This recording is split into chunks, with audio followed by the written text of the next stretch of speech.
दोस्तों, मैं कमलेश्वर तिवारी आपके अपने यूट्यूब चैनल अध्ययन स्टडी से। दोस्तों, आज जो हमारी क्लास है कांग्रेस के अधिवेशन 1897 से 1900 ईस्वी तक। दोस्तों, आज हम कांग्रेस अधिवेशन के अपने ट्रिक के अनुसार हम पहले पड़ाव पर पहुंच गए हैं। हमारा जो पहला पड़ाव है वह है 1885 से ईस्वी से 1900 ईस्वी तक।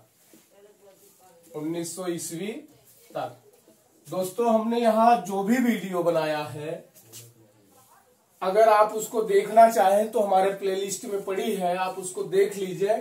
तो आपके 85 से और 1900 ईस्वी तक के जो भी आपको कंफ्यूज होता है कि यह अधिवेशन कब हुआ, इसके कौन से अध्यक्ष थे, इन अधिवेशनों में कौन कौन सी मांगे रखी गई, कांग्रेस ने अपना क्या प्रस्ताव पास किया गया, जो परीक्षा भी बार बार परीक्षाओं में पूछा जाता है, किसी भी प्रतियोगी परीक्षा में। तो दोस्तों, यह हमारा 1885 से आज हम 1900 ईस्वी तक इस पड़ाव पर पहुंच रहे हैं। अब इसके लिए हम एक ट्रिक हर वीडियो में दोस्तों मैंने ट्रिक के साथ पढ़ाया हूं। अब मेरा जो अगला ट्रिक है 13 अमर शंकर, 14 दासानंद, 15 लख रमेश, 16 हारकर। यह आप अपने माइंड में इसको एक्सेप्ट करिए और ट्रिक को समझिए, ट्रिक का आनंद लीजिए, तब आप इसको इस चैप्टर को समझ पाएंगे। दोस्तों, एक मेरा ट्रिक और था। हमने बताया था कि कांग्रेस के अधिवेशनों के साथ साथ आपको हम वायसरायों को भी पढ़ाते चलेंगे। तो 1885 से लेकर 1900 ईस्वी तक हमारे 3 वायसराय हुए, जिनमें हमने वायसराय पर भी एक ट्रिक बनाई थी। डफ लैस था,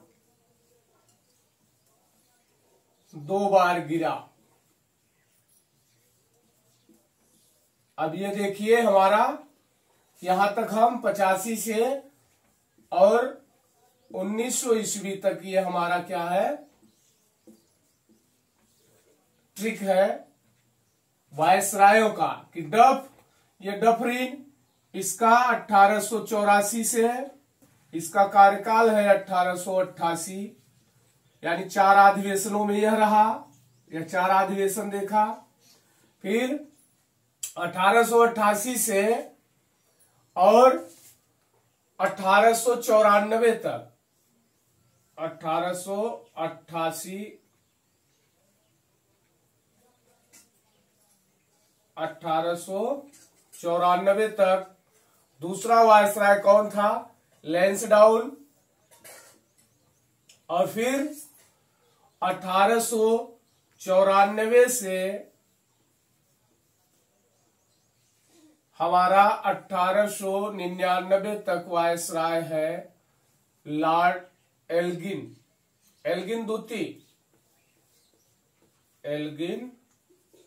दूती। तो दोस्तों, अब हम किसके कार्यकाल में हैं? कार्यकाल एल्गिन का शुरू हो गया है, क्योंकि इसका 1894 से 1899 तक है और हम पढ़ रहे हैं 1897 से 1900 ईस्वी तक। तो आप लोग समझ जाइए कि कार्यकाल लॉर्ड एल्गिन का है, कार्यकाल लॉर्ड एल्गिन का है। ठीक। और कांग्रेस 4 अधिवेशनों के लिए हमने ट्रिक बनाया। 13 अमर शंकर, 14 दासानंद, 15 लख रमेश, 16 हारकर। अब इसके बाद हम आगे चलते हैं। अब हमें देखते हैं कि यह 13 क्या है। 13 अमर शंकर, तो ये कांग्रेस का 13वां अधिवेशन है। 1897 में 13वां अधिवेशन। अमर, अमरावती और शंकर, यहां शंकरन नायर अध्यक्ष है। यह कांग्रेस का 1897 ईस्वी का 13वां अधिवेशन अमरावती महाराष्ट्र में हुआ और इसके अध्यक्ष कौन है? शंकरन नायर। 14वां अधिवेशन है यह मद्रास में है। दास से मद्रास जोड़िए। 1898 में 14वां अधिवेशन मद्रास में, और दास आनंद है, आनंद मोहन दास इसके अध्यक्ष है। और फिर कांग्रेस का हमारा 15वां अधिवेशन ये हमारा कहां पर है? लखनऊ में, और इसके रमेश चंद्र मजूमदार अध्यक्ष है। तो हमारा कांग्रेस के 15वें अधिवेशन में ये लखनऊ में हो रहा है, रमेश चंद्र मजूमदार। अब 16वां अधिवेशन हमारा जो है हारकर 16वां होता है लाहौर में, लाहौर, और इसके अध्यक्ष है एन.सी. चंद्रावरकर। अब यह एन.सी. चंद्रावरकर कौन है? नारायण, इनको आप लोग पूरा नाम जान लीजिए, गणेश चंद्रावरकर। ये प्रार्थना समाज के संस्थापकों में एक है, जो आगे चलकर हम आपको प्रार्थना समाज पढ़ाएंगे, उनके संस्थापकों में एक है। ये 1900 का जो अधिवेशन लाहौर हुआ था उसके ये अध्यक्ष थे, और यह 1900 में जो अधिवेशन हुआ 16वां, और कहां पर हुआ? लाहौर। इस ट्रिक से आप लोग इसको समझ लीजिएगा। अब हम चलते हैं इन अधिवेशनों में क्या क्या बताया गया, उसके बारे में हम आपको, क्या कांग्रेस ने अपना प्रस्ताव पेश किया, उस समय भारत में कौन सी प्रमुख घटनाएं हुई, उनको हम जोड़ते हुए आपको आपका कंसेप्ट क्लियर करते हुए आगे चलते हैं। तो दोस्तों 1897 ईस्वी का जो हमारा 13वां अधिवेशन अमरावती महाराष्ट्र में हुआ, शंकरन नायर जो थे ये प्रथम केरल के अध्यक्ष थे। ये केरल के थे, प्रथम केरल के थे, ठीक है। और 1897 में हमारा ये जो लॉर्ड एल्गिन था, इसके समय यूपी एमपी बिहार पंजाब में, इन 4 राज्यों में भयंकर अकाल पड़ा। लॉर्ड एल्गिन के समय यूपी, एमपी, बिहार और पंजाब में अकाल पड़ा, तो इसने एक अकाल आयोग की नियुक्ति लॉर्ड लायल की अध्यक्षता में, लायल अध्यक्ष थे, लायल की अध्यक्षता में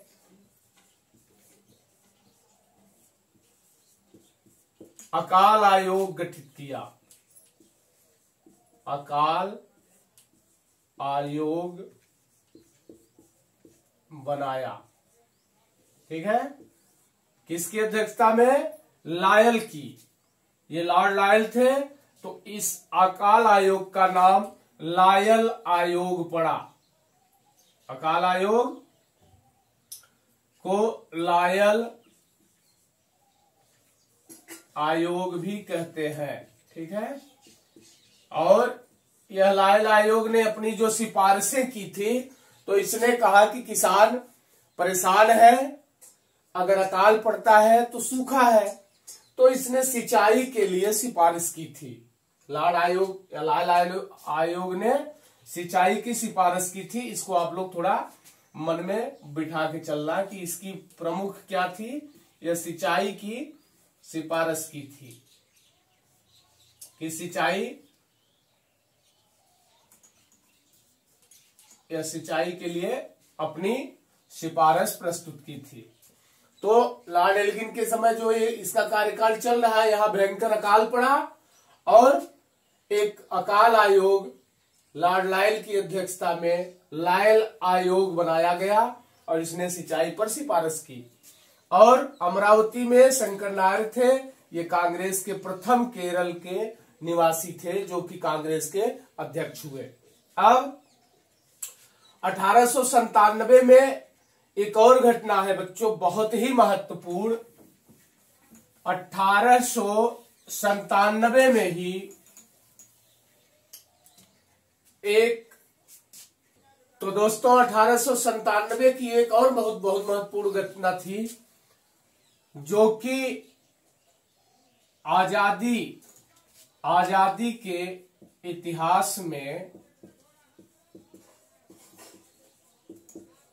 इतिहास की प्रथम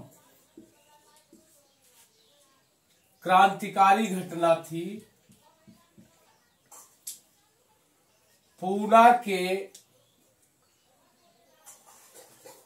पूना में जो चापेकर बंधु थे उन्होंने 2 अंग्रेज अधिकारियों की हत्या कर दी।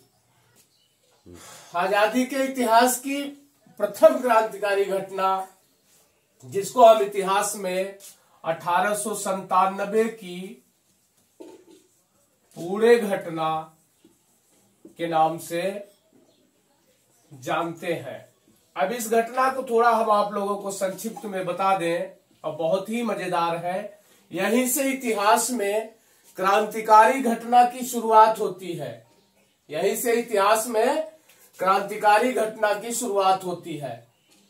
अब यह कहानी इस तरह है कि महाराष्ट्र में एक गांव है चिचवड़ और उसमें एक ब्राह्मण परिवार था जिनके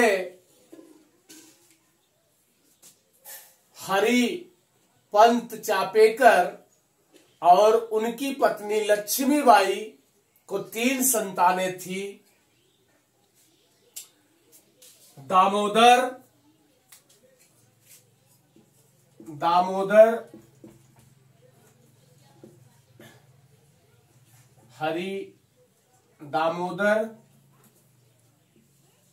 बालकृष्ण और वासुदेव, ये तीनों सगे भाई थे। ठीक है, ये तीनों सगे भाई थे और इनमें सबसे बड़े थे दामोदर। इनकी इच्छा थी कि मैं सेना में सिपाही बनूं, लेकिन ऐसा नहीं हुआ और अंग्रेजों के अत्याचार से ये इतने अंग्रेजों के प्रति इनके मन में इतनी नफरत पैदा हो गई, अंग्रेजों से इतना घृणा करने लगे कि अंत में इन्होंने 2 अंग्रेज अधिकारियों की हत्या कर दी। अब हत्या क्यों किया, इसको थोड़ा कहानी हम आपको बता दें, बड़ी मजेदार कहानी है। ये तीनों भाई उस समय ये महाराष्ट्र के थे और महाराष्ट्र में ही एक महान नायक थे बाल गंगाधर तिलक, जिनको हम शॉर्ट में तिलक भी कहते हैं। ये बाल गंगाधर तिलक से तीनों भाई बहुत ज्यादा नजदीकी में थे और इनको अपना गुरु मानते थे। बाल कृष्ण, दामोदर और वासुदेव तिलक जी को अपना गुरु मानते थे और तिलक ने उसी समय महाराष्ट्र में गणपति उत्सव और शिवाजी उत्सव मनाना शुरू कर दिया। तो दामोदर ने भी और बालकृष्ण वासुदेव ने भी पुणे में हर वर्ष गणपति और शिवाजी श्लोक कराया करते थे। देशभक्ति इनमें कूट भरी थी और घटना यह थी कि जब पुणे में प्लेग फैल गया, पूना में प्लेग फैला, तो प्लेग का जो समिति का अध्यक्ष था, प्लेग समिति का अध्यक्ष वो रैंड था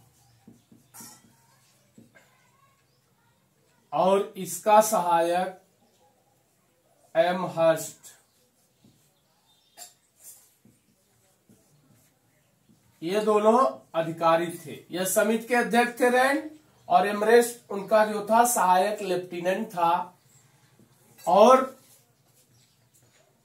जब प्लेग फैला तो रैंड ने पूना से लोगों को बाहर निकालना शुरू कर दिया और इतना अत्याचार किया जनता पर कि जबरन उनके घरों में घुस जाया करता था, उनके पूजा मंदिरों में घुस जाया करता था, जिसको उस समय ब्राह्मण लोग अपने धर्म के प्रति कुठाराघात मानते थे। तिलक जी ने उसी समय जब इसका विरोध किया और आगरकर, तिलक और आगरकर ने जब इसका विरोध किया तो इन दोनों को भी, आगरकर को भी और तिलक को भी जेल में डाल दिया गया। आगरकर और तिलक जब जेल चले गए तो दामोदर, जो कि तिलक को अपना गुरु मानते थे, ये बड़े कुपित हुए और तिलक से जब मिले जेल में जाकर तो तिलक ने कहा कि शिवाजी ने अत्याचार के खिलाफ आवाज उठाया था और आप लोग क्या कर रहे हो। यही बात दामोदर के मन में घर कर गई और दामोदर ने रैंड और एमर्स्ट को मारने की शपथ ले ली। अब घटना है 22 जून, घटना है 22 जून की, 22 जून की घटना है। उस समय पुणे में गवर्नमेंट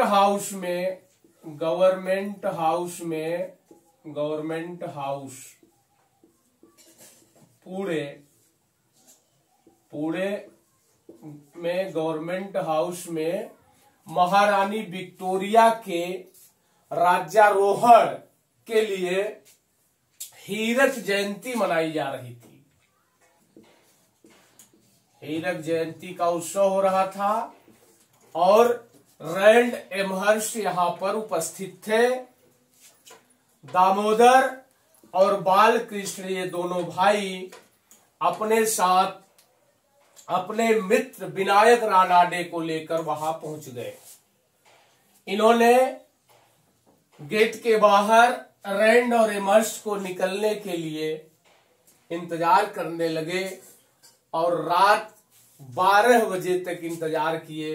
12:10 पर जब रैंड और एमर्स्ट बाहर निकलते हैं और अपनी बग्घी पर जैसे ही सवार होते हैं तो दामोदर ने रैंड के बग्घी पर चढ़कर गोली मार दिया और बालकृष्ण ने एमहर्स्ट की बग्घी पर चढ़कर इसको गोली मार दिया। दोनों भाई जब गोली मार देते हैं तो एमहर्स्ट तो तत्काल मर जाता है, लेकिन रैंड अस्पताल में यह 3 दिन तक जीवित रहा। 3 दिन तक जीवित रहा और उसके बाद यह भी मर जाता है। अब ये दामोदर और बालकृष्ण दोनों भाई फरार,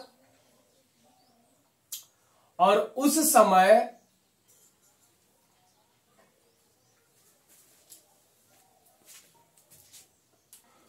तो जब दोनों भाई फरार हो गए तो उस समय गुप्तचर विभाग का प्रमुख जो था, गुप्तचर प्रमुख ब्रुइन था। ब्रुइन, इसने 20,000 का इनाम की घोषणा कर दी कि जो इनको पकड़ेगा या जो सुराग बताएगा, तो दामोदर और बालकृष्ण को जो पकड़वाएगा उसको 20,000 का इनाम दिया जाएगा। उसी समय 2 गद्दार गणेश शंकर,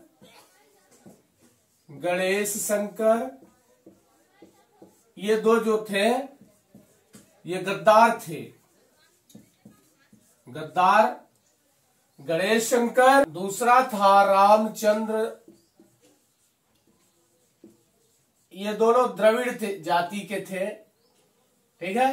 गणेश शंकर, रामचंद्र, इन्होंने अंग्रेजों को सुराग दे दिया और अंततः दामोदर पकड़े गए, दामोदर चापेकर पकड़े गए और बालकृष्ण पकड़ में नहीं आ रहे थे। बालकृष्ण जब पकड़ में नहीं आ रहे थे तो अंग्रेजों ने उनके परिवार वालों को उत्पीड़न जब शुरू किया तो ये पुलिस थाने में आकर हाजिर हो गए। अब जब दोनों भाई पकड़े गए तो इनके एक और भाई और थे जो छोटे थे सबसे, वासुदेव चापेकर। वासुदेव चापेकर यह इन गद्दारों को अपने एक साथी के साथ मिलकर रात में गोली मार दिया, बदला ले लिया। पकड़े गए जब तो सत्र न्यायाधीश ने इनको सजा सुना दिया, फांसी की। सत्र न्यायाधीश ने फांसी की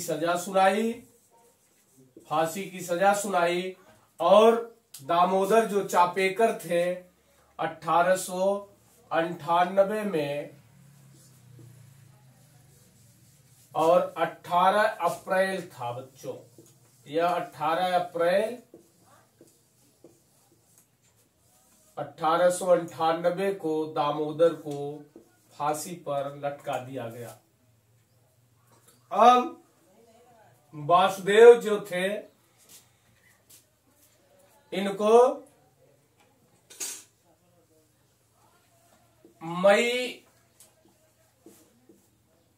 1899 8 मई थी, इनको फांसी दे दी गई और बालकृष्ण को 12 मई 1898 को फांसी दे दी गई। सोचिए, एक परिवार के तीनों भाई देश की आजादी के लिए शहीद हो गए। हमें इन पर फक्र होना चाहिए, हमें उस परिवार को सलाम करना चाहिए। ऐसी महान विभूतियों को सत सत नमन। और इन सब बातों को सोचने पर ऐसा लगता है कि वो कैसा परिवार रहा होगा। कल्पना कीजिए कि अगर आज यह घटना आपके साथ, मेरे साथ हो तो मंजर कैसा होगा। खैर, चलिए आगे चलते हैं। और इनके एक दोस्त थे गोविंद विनायक रानाडे, इनको फांसी दे दी गई 10 मई 1899 को। अंततः तीनों भाइयों के साथ दोस्त गोविंद विनायक रानाडे 10 मई 1899 को फांसी पर इनको चढ़ा दिया जाता है।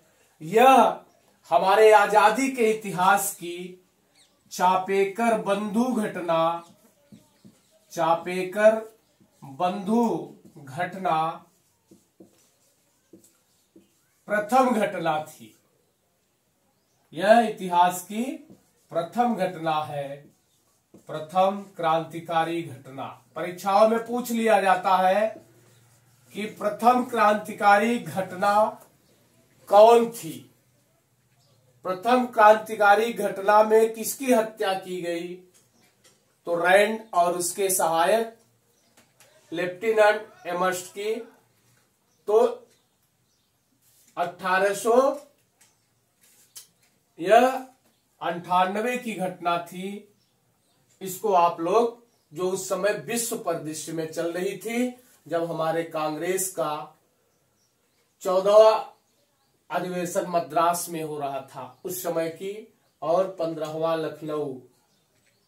ठीक है, अब इसके बाद हम आगे चलते हैं। तो दोस्तों, यहां पर एक 13वां जो अधिवेशन था अमरावती में, शंकर नायर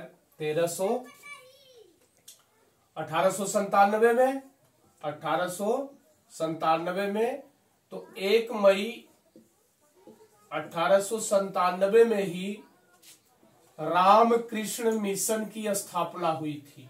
रामकृष्ण मिशन, स्वामी विवेकानंद इसके संस्थापक थे, विवेकानंद, और यह संस्थापक थे। इसको भी आप लोग नोट करते चलिए कि रामकृष्ण मिशन की स्थापना किसने किया था? स्वामी विवेकानंद ने। कब किया? 1 मई 1897, जब हमारा 13वां अधिवेशन, जोड़कर चलिए ना, अमरावती में शंकर नायर अध्यक्ष थे। ठीक है। अब यह कहाँ हुआ? पहले यह पश्चिम बंगाल में बारामहल,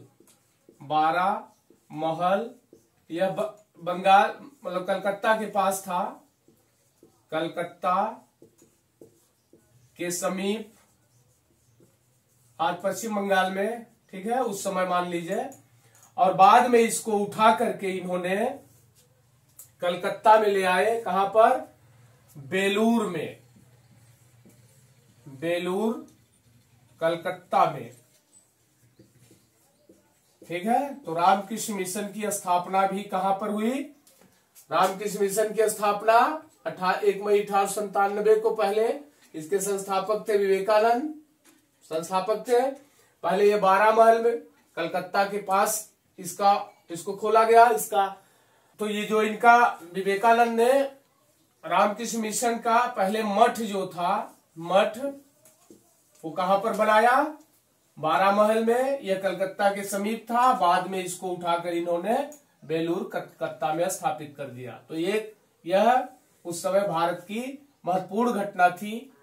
अब रामकृष्ण मिशन के बारे में वीडियो ज्यादा लंबा हो रहा है, अब आगे बढ़ाएंगे। ठीक है। अब इसको मिटाते हैं। अब चलते हैं हम 14वां अधिवेशन। अब हम 14वां अधिवेशन देखते हैं। कहा? मद्रास में। आनंद मोहन दास ईस्वी थी 1898, मद्रास, आनंद मोहन दास। कांग्रेस के मन से यहां कुछ बातें नहीं हुई, लेकिन अगर देखा जाए तो भारत की उस समय तत्काल की घटना थी कि 1898 में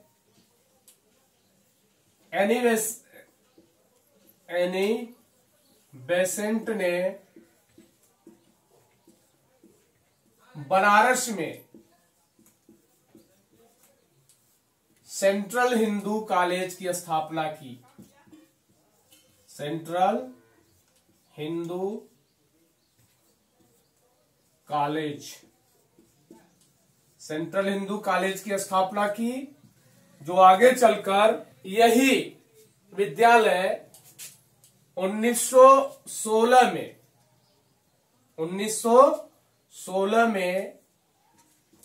यह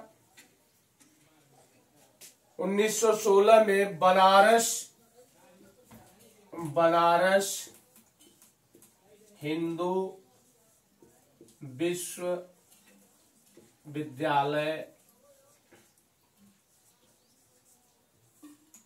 बना। तो 98 की एक महत्वपूर्ण घटना है कि एनी बेसेंट ने बनारस में क्या किया? सेंट्रल हिंदू कॉलेज की स्थापना की, जो आगे चलकर 1916 में यह क्या हुआ? बनारस हिंदू विश्वविद्यालय बन गया। ठीक है। तो अब हम एनी बेसेंट ने आयरलैंड के तर्ज पर इन्होंने होम रूल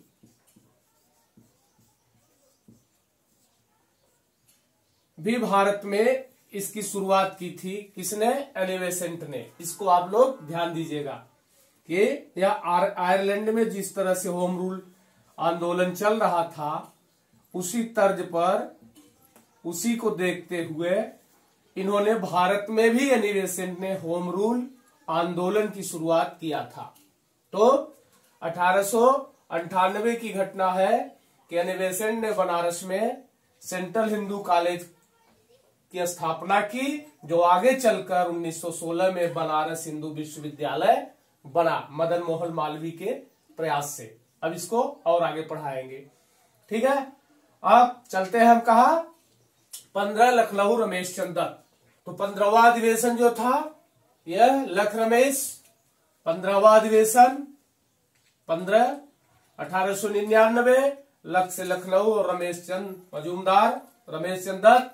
यहाँ कांग्रेस के मंच पर एक बहुत ही महत्वपूर्ण बात की गई, क्या कि भू राजस्व को अस्थायी कर दिया जाए। भू राजस्व अस्थायी करने की मांग रखी गई। पहले यह ठेके पर दी जाती थी, इन्होंने कहा कि भू राजस्व को अब अस्थायी कर दिया जाए। किस अधिवेशन में? 15वां जो हमारा अधिवेशन लखनऊ का था, वो 15वां अधिवेशन 1899 लखनऊ रमेश चंद दत्त, और यहाँ पर भू राजस्व अस्थायी करने की मांग रखी गई, जबकि अभी तक भू राजस्व को ठेके पर दी जाती थी। ठीक है। अब हमारा अगला अधिवेशन है 16वां अधिवेशन। 16वां अधिवेशन था 16वां अधिवेशन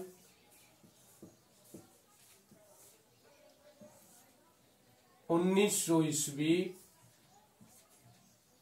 16वां अधिवेशन 1900 ईस्वी और 16वां हारकर लाहौर और एनजी चंद्रावरकर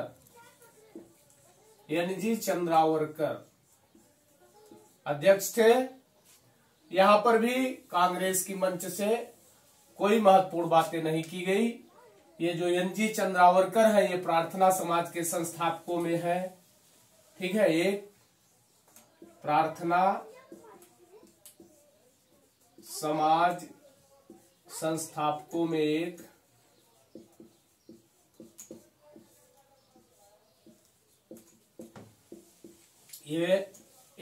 प्रार्थना समाज के संस्थापकों में एक महत्वपूर्ण व्यक्ति है। तो आज अब हम आप लोग को 1900 ईस्वी तक के अधिवेशन को पढ़ा दिया। हमारा कांग्रेस का जो अधिवेशन का पहला पड़ाव था वो समाप्त हुआ। अच्छा, एक बात यहां पर और ध्यान रख लीजिए आप लोग, इसी समय एक बहुत ही चर्चित आदिवासी विद्रोह हुआ। आदिवासी विद्रोह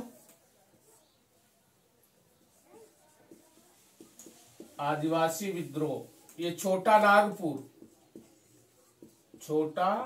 नागपुर परीक्षा में पूछ लिया जाता है कि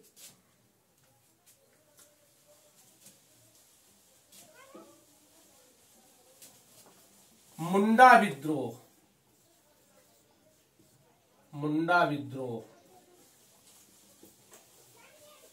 छोटा नागपुर ये झारखंड में है, बोला झारखंड। ठीक है, ये छोटा नागपुर झारखंड में है। यहाँ का बहुत ही चर्चित आदिवासी विद्रोह मुंडा विद्रोह है। इसका नायक था बिरसा मुंडा। नायक इसका है बिरसा मुंडा।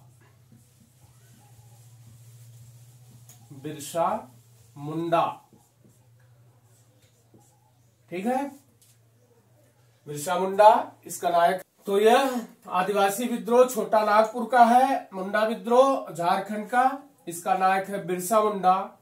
इस आंदोलन को उलगुलान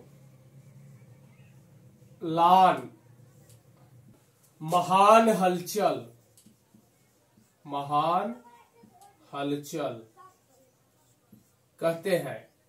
मुंडा को उलगुलान और इस विद्रोह को उलगुलन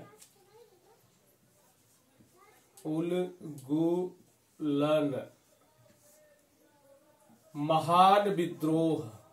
मुंडा विद्रोह को उलगुलन कहते हैं। उलगुलन का अर्थ होता है महान विद्रोह, और बिरसा मुंडा को उलगुलान कहते हैं महान हलचल। यह बहुत महत्वपूर्ण विद्रोह है, आदिवासी विद्रोह, और इसका सन था 1893 से 1900 ईस्वी तक। ठीक है, तो उस समय यह बहुत महत्वपूर्ण घटना थी। तो दोस्तों आज का वीडियो मैं यहीं समाप्त करता हूं और हम अब अपने कांग्रेस के 1885 से 1900 ईस्वी तक का जो वीडियो बना दिया है इसको आप जरूर देखिए, ठीक है। और सारे वीडियो हमारे प्लेलिस्ट में पड़े हैं। वीडियो को लाइक कमेंट मुझे बताइए और दोस्तों शेयर करिए ताकि मैं आत्मबल के साथ, आत्मविश्वास के साथ और ज्यादा अध्ययन के साथ मैं आपके समक्ष पुनः पेश हूं। धन्यवाद।